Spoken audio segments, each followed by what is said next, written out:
One.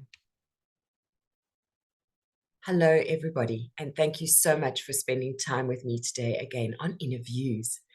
I appreciate all of you who watch this show, and thank you for all your feedback and your comments. I really appreciate hearing from you. So today, I am super excited about chatting with Morena Balatseng. Morena is I have to call him a serial entrepreneur in South Africa. And I'm going to leave it over to him to tell us. Morena, tell us a little bit more about your entrepreneurial journey. What got you started as an entrepreneur? And how have you progressed into business in your life? Yeah, thank you very much, Melanie. I think for me, entrepreneurship for me, has been about identifying how you want to do things and deciding that you can actually get value out of it, money out of it. I've worked before in corporates, all the way from accountant, assistant financial manager to financial manager. But I always saw that things were not really being done the way that I would like them to be done. And that's when I identified that I could actually get into the SMME space or business space and offer my accounting and tax services based on the experience that I have learned. And that's when I decided to launch out. In 2019, I went full-time. I was the only employee there. Before I did that, because I'm an accountant and I evaluate the risks and everything, I sat down with my wife. I had already shown her the direction that I wanted to take. Sat her down and I said, we need to identify what our debts are. I made sure that all our debts were paid before I went into the full-time entrepreneurship, just so that if there's pressure, it's not as much as when you have debt. And surprisingly, in 2019, it's almost like life awaits you to take a decision. The minute I took that decision to go full-time, the doors just opened wide for me. I mean, at the end of 2019, I was already hiring an employee because I couldn't do the work myself. And also with that whole entrepreneurial spirit that I had already identified that I don't want to have offices that I rent. I'm going to be working from home. My employee can also work where they stay, and we can use the power of technology and, do work from home. If we need to meet clients, we always meet clients in specific places. And that worked well. When 2020 COVID came and everybody started actually hibernating into working remotely, I was already doing that with my employee, and we had already even added a second employee at that time. I had more experience with how to manage employees remotely and how to go about things. And we just continued like that. And the beautiful thing when I went into this entrepreneurial spirit is that in 2020, COVID hit. I didn't even feel the impact because I had serviced so many clients that even though the others couldn't pay me, others were still paying me from older invoices that they had. So even throughout that, I didn't even feel the pressure. But then in 2021, I was turning 40. And I always had, again, something inside of me that's a desire, which is music. I always hear music in my head. I'm self-taught when it comes to the piano. Only last year, I started taking piano lessons. So I decided I want to become a producer. I bought myself a music production software, and I never did anything with it. My birthday was on May. I didn't do anything with it, but I was laying down the foundation. How am I going to now tackle this? This is an industry I know nothing about. And I attended conferences because that's a start, going to these conferences, let me learn. And I learned and I came inspired. I started doing my first song, which I did for my wife, put it on my YouTube and, distributed the song. Then after that, I've worked on songs where other artists that I've met from conferences for music said, Morena, can we work together? And I produced a song for them and they are very happy with it. So yeah, that is my spirit right now. One business sorted, which is accounting and tax, currently 4 employees. And now I am starting this new business, which is going to be in music production. and maybe artist management, which I already have one person who has asked me to help them in that. And so it's an evolving journey that I am on. So I'm really looking forward to that. Wow, that is so interesting. So in my mind, when you say accountant and Correct. musician, they are normally two very different people. That is true. Do you ever find those two people in conflict? That is true. It is true. But what I have found from my side is that, and I guess that's where, when I'm attending conferences, because I always talk with people, that's where they are finding synergies between my business aptitude, being an accountant and a tax practitioner, and seeing that I can be able to help them. Because how I approach music, the minute I started, I said, okay, let me look for an entertainment lawyer. They didn't have time for me because I'm a new artist and, you know, they've got bigger fish to fry. So on one of the conferences that I attended, I asked this question about where can we find entertainment lawyers that are willing to work with startup artists. And the person who was facilitating the training, you know, he actually mentioned that you are already an accountant. You've got the legal background to be able to do this, because we study commercial law as well. He said, you can actually do it. And from then onwards, I started pushing and learning and as much as possible. And this is the beauty about life, you know, in today's world, that you don't have to have a degree or something if you want to learn. You know, there's so many, you can buy books online, you can do so many things that you can equip yourself. It's all about interest. You know, if you've got the interest to do it, you will do it. I've invested so much time that today, when I sit with any commercial lawyer on music, there's very few of them. You'll find that I actually have challenging things that I speak to them about, and they are very impressed that how I have learned in such a short space of time, which is from, you know, 2021, basically in November, I would say, you know, up to now. So there is synergy between the two. It's the creative side that's completely different. There, I guess it's the individual in me. I think I've always been a creative person, but I needed to go through the journey of accounting and tax so that I can have a stable life, you know, and things like that, which, you know, I decided to do. But now that I have that, you know, I'm now exploring into my more creative ability, and I'm excited about this journey. It's brilliant. You're giving me goosebumps. This is very, very, very interesting. So what would you say to all the struggling artists out there? What do you think they're missing? Ooh, you know, for example, I'll just give you from my experience. So now I do a song, I write the song, and I try to look for vocalists. I do the whole music production myself, and I write as well. So when I start, I talk with them and I say, I want us to do a song together. You will be coming to sing. How do you want our agreement to be done? Do you want to be a featured artist or just a session singer? Already when you talk about agreements, it's like a foreign thing to them. You know, it's like they are only just used to just working together. You give me the song, I listen to it, we go to studio, we record, you pay me. And some of them do even know that, you know, the split sheets, they need to sign the split sheet, which is where you are allocating royalties to them. They just know only that part. But for me, that whole thing of trying to show them that there is more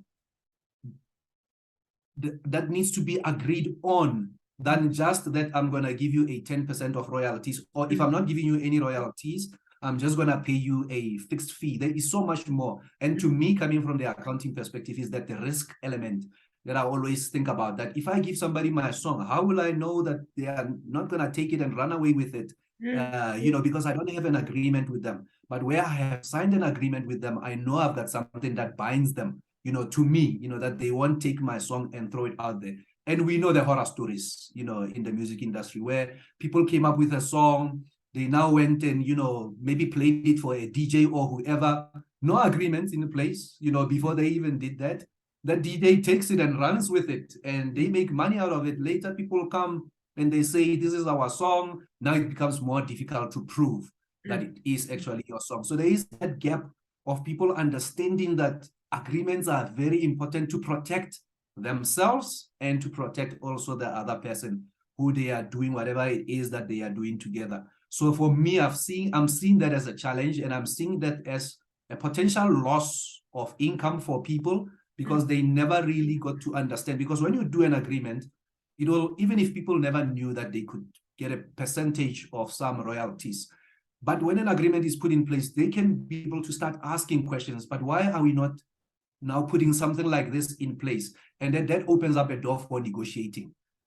So yeah, for me, I would say knowledge, from the artist. Whenever I attend and I get the opportunity to speak, I always say, empower yourself, buy books, and I'll tell them the books that I'm reading this book, I'm reading that book, buy them, empower yourself, because from there, you'll be able to know how to navigate the music industry. But people focus more on their creative side and ignore the learning business, how to see yourself as a business. You are an artist, but you are also a business. So they are not really seeing themselves as a business. They are hoping that they will make money, but they are not seeing themselves as a business yet. So that is, I think, the key thing. I think people in the creative industry don't necessarily see themselves as a business. So you've touched on two things there that I think are very, very important. And absolutely, that connection that creators make. I want to make money doing this thing I love, but I'm not a business. Definitely, creatives need to have that conversation with themselves.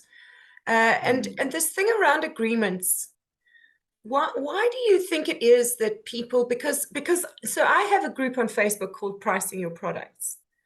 And because so many people are so uncomfortable about having this conversation about the agreement, most people, I find, are very defensive in that position, are very afraid, don't know what to say, how to respond. Correct. Do you have any tips for getting people maybe over or around that discomfort?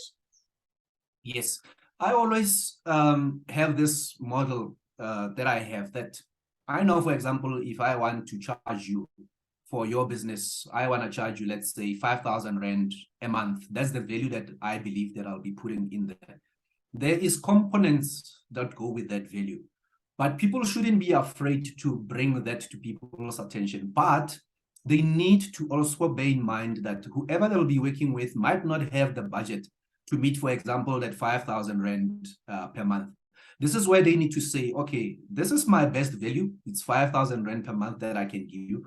But if you can't, if you want, there's different options for me to not be involved as much. Maybe as a singer, let's just use the entertainment industry again as an example. Maybe as a singer, for me to bring my price, to give you another option, my first price is 5,000 Rand, but to give you another option, I might not maybe do harmonies and ad-libs that I come up with myself. So my price can go down. I can charge you maybe 3,000 Rand. And maybe when you give me a song and I just record it exactly as it is, without me giving any inputs, my price will be 1,500. So people must know their value, what it is that they are adding to somebody's work, if they are going to be working with them, to be able to say, my value is 5,000 Rand, but I know people might not afford that. So let me rather also step back and say, if I am doing just the singing alone, it will be like this. If I'm doing maybe omitting certain parts that I would normally do, so that now they will feel comfortable to have those discussions, to not be afraid that, their price might be higher than the average person. There's nothing wrong with your price being higher than the average person, but just have options that some people might not be able to afford the price that you are putting, but have options for them. If they want to have different options, let them choose so that they can choose a price that suits them. Because you are not only just receiving income, but you are also creating a profile for yourself, getting more clients. Because my business has grown so much because of word of mouth, not because I marketed it. My businesses don't have websites or anything, just social marketing so that people can know that my business actually exists. That's the only reason why I put it out there. But the word of mouth has been so much that I haven't had the need to start doing, websites, get my business out there using those platforms.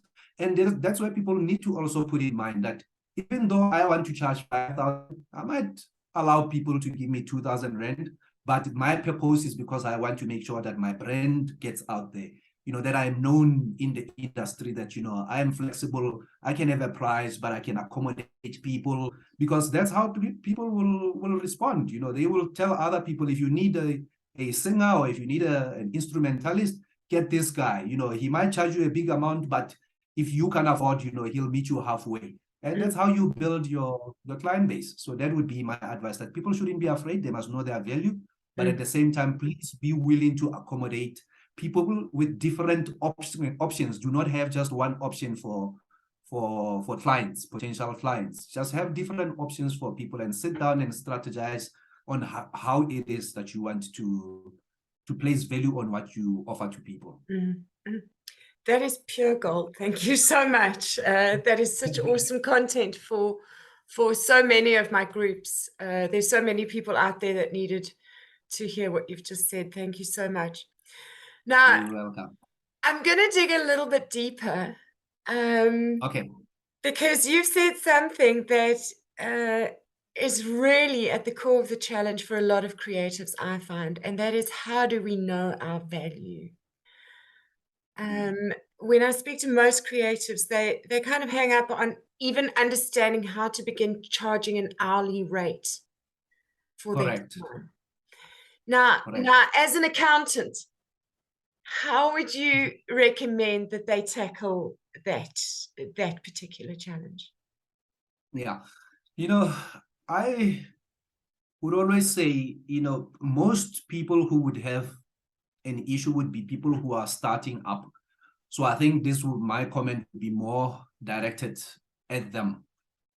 I sit in, because of interest, different Facebook groups, some are producers, some, and some people, for example, will say, because they are producers, I'm selling my beats for 10,000 rand. And then people would comment and say, that's crazy. I sell my beats for 500 rands.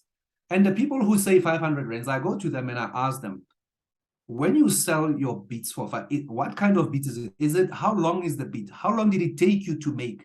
And, how successful are you at selling these beats and actually making a living out of it? Because you are spending time on this. And I don't know, because that's the other thing, how people work. People like copying and pasting things, which that might be the reason why they are charging those small amounts. But for me, it doesn't make sense. But those are the people that I talk with. And then I ask them, how long are your beats? Because if your beat is like 30 seconds, that's different from somebody who's pricing it at 10,000 rand. Maybe you should rather ask that person questions, that why are you putting value on 10,000 rand rather than a different amount, which can be 5,000 rand. What constitutes it? So I guess that it comes back to people. People need to know what it is that they are offering. Again, if you are going to be a producer and you are not really creating something out of yourself, maybe it's easy to come up with the beats, and you can sell them for 500 rands. But where you are sitting down and conceptualizing and coming up with your own ways of doing things, something completely unique, and maybe it's even beats for about 5 minutes, which covers a full song, then you can sell it at 10,000 rand. But then before you sell it, you need to explain it to people who are buying it on why, you are placing such value in it. So it goes back again to the people. People need to look at themselves, the artists, in whatever you do. It could even be in any business related. You just need to look at yourself. What is it that you are offering? And sometimes there are industry amounts. I found it very difficult actually to pick them up. But I have gotten into a habit of asking vocalists, tell me what your rate is.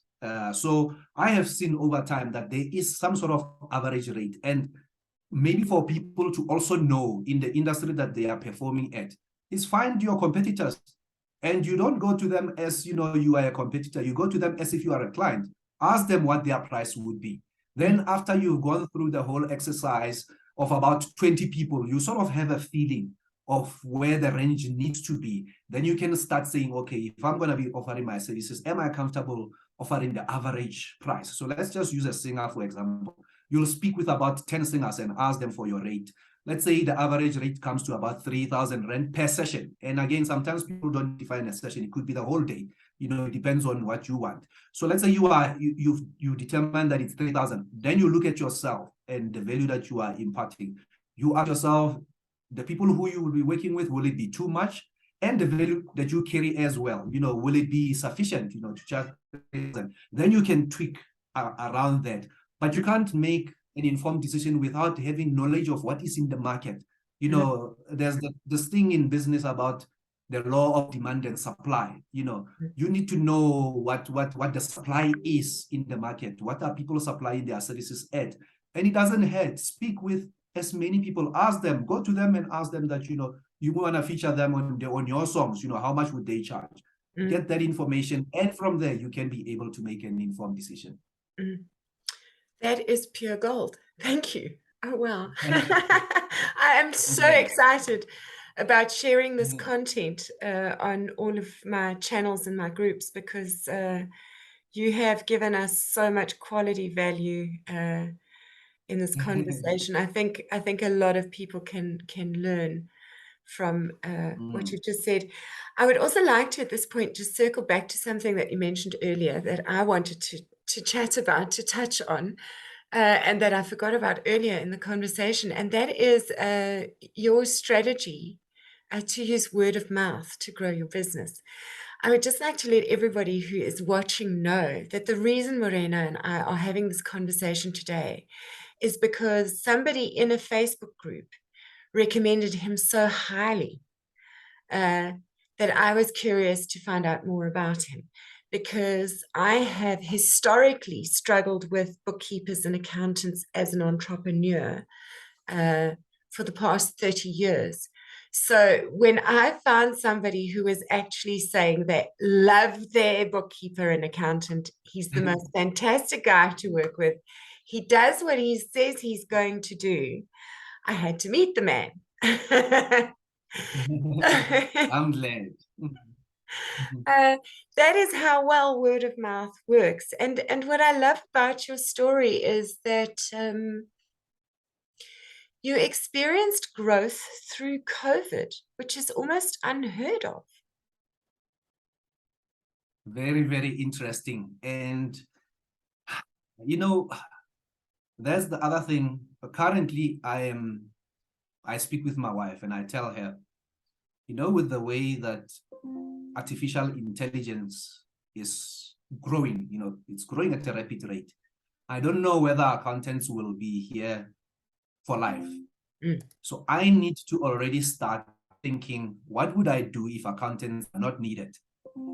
So in that space, I'm already now starting to learn, again, using the power of technology at my disposal, YouTube, internet, and everything. I'm already now starting to learn something close to accounting, but it's more around financial modeling and being a business analyst. And, so, and most of those positions and jobs, they work based on your knowledge of Excel. If you can have a high level of expertise around Excel, you are sort of like indispensable in whatever industry you work in. So I'm starting to develop myself in it, and I've now started to put timelines, of when I'm going to try to learn each day, something, and again, there might not even be a certificate at the end of it all. But if I can be able to do the work, when you go for an interview or people want to test you out and you can do the work, that's all that matters. And that's what I always, tell people, that, you have to be able to sit down as a person and try to see, okay, this is what is happening currently. And am I getting, enough? If you are getting enough, that's fine. But you always need to also, I think COVID has taught a lot of people to start thinking like that. Should things go wrong, in my industry, what will I do? We don't know what the next issue is going to be that's going to put the country on shutdown. We don't know what it would be. But you need to be able to say, how can I make a living? Should there be a shutdown in my industry, or things change in what I'm currently doing? And you might not have a solution right away, but as long as you are able to challenge yourself to start thinking about that, I think you will be able to come up with something that you can start building your skills around. And that's why I love technology so much these days, that you don't actually need to go to school. You don't need to pay money to learn something. YouTube is there, the internet is there. Just do your research. I think the biggest investment that we need in our country basically is just for everybody to be able to have access to data. Whether we are talking infrastructure of the networks being built, because I've got clients, for example, in my hometown in Rustenburg, where I come from, people are struggling with the network. For them to get documents back to me, they have to go to a specific place. So I think once those things, they are accessible in our country and everybody has access to them, and maybe somebody who's listening to this, they are sitting at a place where they don't have, the right speed of internet to be able to do all these things. And obviously the cost of the internet, if it can go down, it will really help a lot as well, the data and things like that, so that people can easily expand what it is that they want to explore for their development plans. Everybody can identify different things, but the internet is your friend. Learn as much as possible and ask questions. Be on platforms that are, within Facebook pages that are within, the relevant things. Follow the people who are leaders in the industry in what you want to follow. Ask them questions if they are willing to respond to you.